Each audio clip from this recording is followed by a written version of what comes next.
Masih ingat Letu Fardana? Sosok Muhammad Fardana kembali menjadi perbincangan hangat di jagat maya. Pria yang nyaris meminang pedangdut kondang Ayu Ting Ting tersebut kini tampil dengan energi baru. Alih-alih terpuruk setelah batalnya rencana pernikahan, prajurit TNI tersebut justru terlihat semakin asyik menikmati dunianya di lingkungan militer. Melalui unggahan terbaru di akun Instagram pribadinya, Drazala, pria yang kini menyandang pangkat kapten tersebut membagikan momen kebersamaannya saat berolahraga. Tak sendirian, ia tampak berbaur di tengah barisan para taruna dan anggota TNI lainnya, termasuk kehadiran putra dari aktor Ibnu Jamil.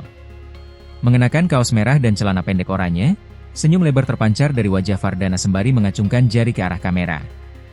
Kehidupannya saat ini seolah menegaskan bahwa ia tengah fokus pada karir dan pengabdiannya di Korps Loreng. Unggahan tersebut sontak dibanjiri komentar warganet. Banyak yang memuji penampilannya yang dinilai semakin gagah meski statusnya kini bukan lagi calon menantu ayah rojak. Melansir dari Kompas TV, hubungan Ayu Ting Ting dengan Fardana telah berakhir sejak 22 Juni 2024 lalu. Ketika ditanya mengenai alasan perpisahan, Ayu Ting Ting menyebut ada hal mendasar dari pihak Fardana yang tidak bisa ia terima. Karena itu, sebelum hubungan mereka berlanjut ke jenjang lebih serius, Ayu memutuskan untuk menyudahi segalanya.